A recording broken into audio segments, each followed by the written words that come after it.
Welcome to the Complete Story Series, where I take trade paperbacks and single issues, and I break them down into digestible bites to help you understand your favorite stories. Today, we're going to be covering Scooby. Scooby-Doo. Where are you? Oh, you're stuck in a dystopian future where the end of the world happened and you're fighting against real monsters? With your post-apocalyptic version of the Scooby Gang and a weird version of the Mystery Machine? That's the story. We do about 2 to 3 issues of this at a time once a month. So for the full story, check it out in the link down below for the playlist. Otherwise, enjoy the crazy, zany, insane, oh my god, Scoob! Uh-oh, Raggy, what's gonna happen next?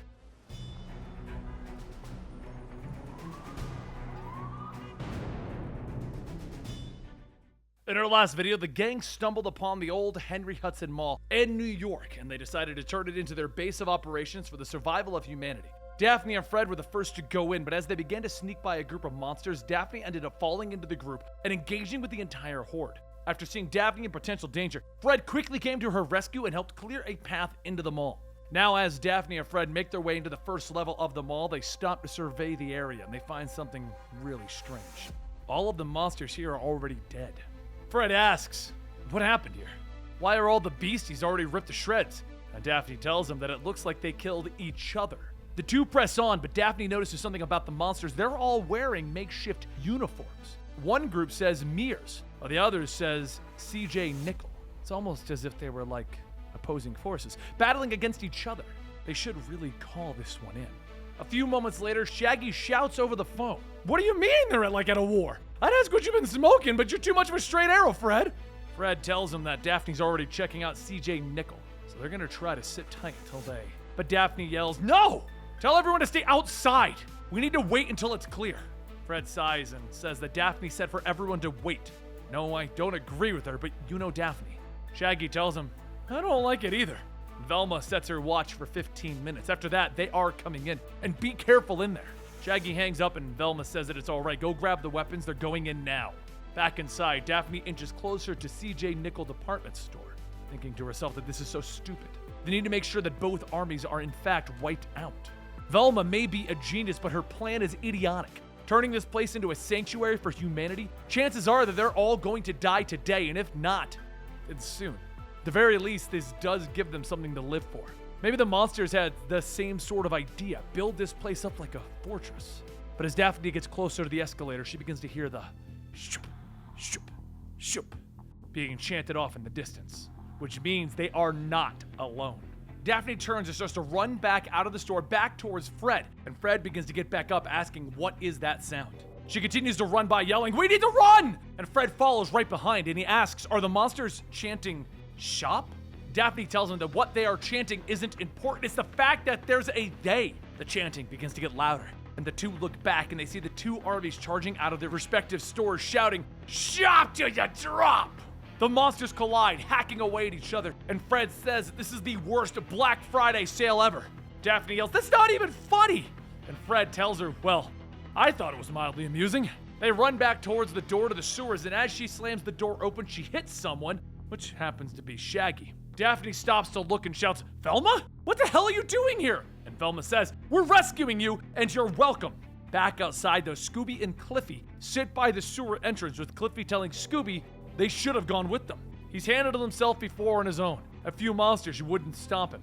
Daisy steps out of the mystery machine, telling him that she's sure that that's what he may think, but really he's still just a little boy, and as adults, they're going to watch over him. Cliffy says, well, who's gonna watch over you? My mom and dad died protecting me. Maybe I should be the one protecting you. Daisy smiles, telling him, in a way, you already are. It's just having you around gives me hope for the future. So why don't we just protect each other like a family?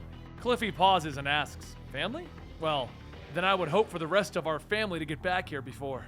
But as Cliffy looks at the sewer, he stops and asks, did anyone else hear that? It sounded like someone was moving down there, but stopped. Down below, a monster suddenly stops to listen in to Cliffy, and then turns to run off in the direction towards the mall. As the monster gets closer, he sees the area where Daphne and Fred have passed, and all of his fellow monsters are dead. Back inside of the mall, Shaggy shouts through a cloth, you broke my nose! And Daphne tells him, it's not broken. Cracked maybe, but not broken. While the two of them go back and forth, Velma asks if they can just focus on the problem at hand here. Fred asks if she means the fact that there are 2 monster armies out there and they are fighting over which department store has the lowest prices. Velma then asks why not just use the war to their advantage, and Daphne yells, "There is no advantage here!"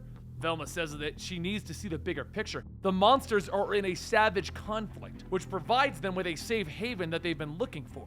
Based on what they've witnessed so far, they seem to be gathering in their own stores, only emerging to fight in the main courtyard. As long as they stay away from those areas, they have a vast space to work with as they turn this place into a fortress. Shaggy pulls the cloth from his nose, stating, "Yeah?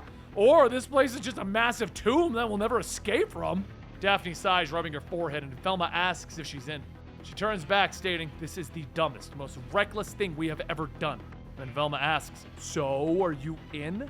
Daphne pulls her arm and bops Velma on the head, telling her, "Yeah, I'm in. And I did that for the sheer fun of it." Shaggy laughs, "Isn't she delightful?" Velma fixes her glasses, telling him to just shut up.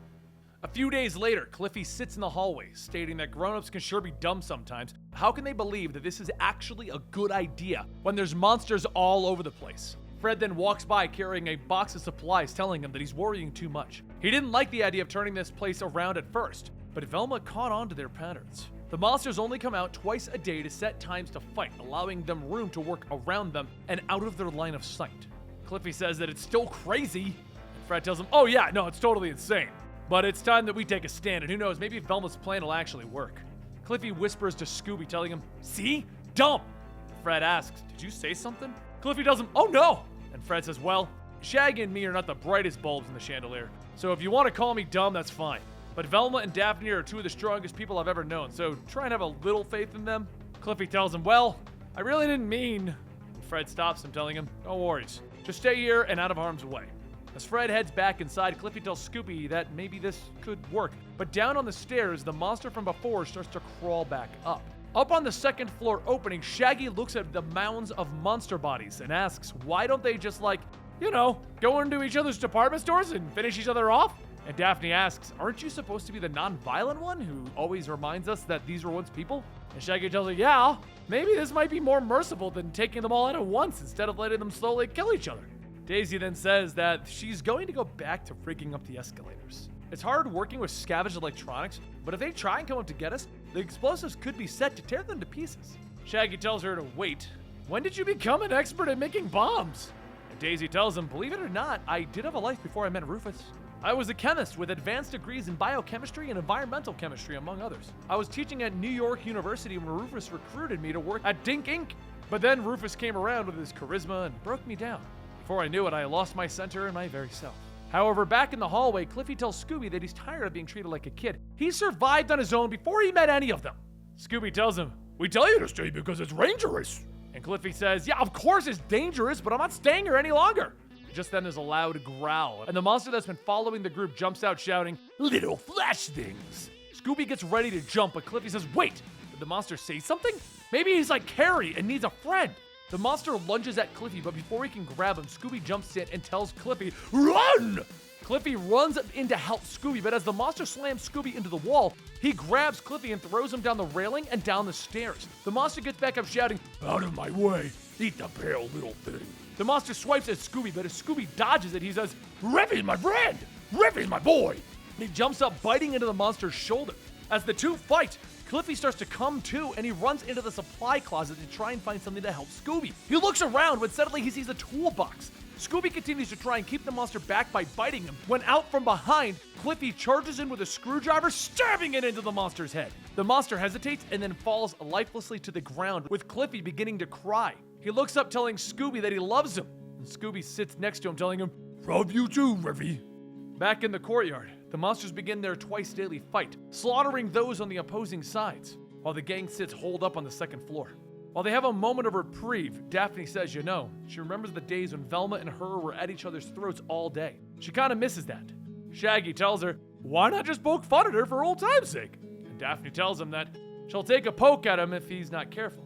But what she means is that lately Velma has been distant and hard to reach. She just misses their friendship is all. Fred quietly yells that that's more like it. Everyone happy and friendly. And Daisy asks, should we go check on Cliffy? Fred tells her once the battle is over they will, but he has Scooby there protecting him, they're fine. Velma then says that she did see some welding equipment in one of those home improvement stores on the 3rd level. They should try to retrieve it and use it to weld the door shut. Daphne then leans over, stating, well, she just opened up to her and all she can think about is welding? Shaggy laughs, telling her, come on, poke her, she'll feel better. A few seconds later, Daphne leans back, smiling, you know, that did make me feel better. And Shaggy holds up his bloody nose after being punched in it once again, stating, I was kidding! And who? What the hell is wrong with you? Daphne tells him, yeah, I got some issues. What's gonna happen to the Scooby Gang, my friends? Well, our next episode is going to be a doozy. Yeah. So anyway, guys, make sure you stick around and you subscribe to the channel to keep up to date on Scooby-Doo. Where are you? I'm actually Scooby-Doo's grandfather, Pappy Doo. And this is the voice I'm using for Pappy Doo. The story goes in a weird turn very, very soon next, Raggy. And it's very much a Raggy kind of moment. It involves the death of one of the characters. I'm not going to spoil it here in the outro, but it's on the cover, and they kind of spoiled it themselves, so... Don't forget to subscribe, give this video a like, smash it with your paw, because if you're Scooby style, you got a paw. And if you smash that like button, Scooby snacks come into your house within the next 10 years. Promise you, I swear, you give us a subscription, I am sending you Scooby snacks. I'll figure it out later.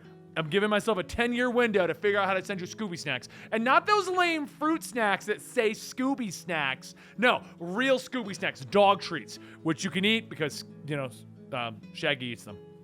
What's in Scooby snacks that Shaggy eats them? Are they really, you know what I'm picturing? Dog snickerdoodles. Because then you would eat them anyway if you're a human, because they just take like snickerdoodles, but they got like dog hormones in there. Maybe you turn into a dog. Oh, does Shaggy turn into a dog? Maybe he's Scrappy.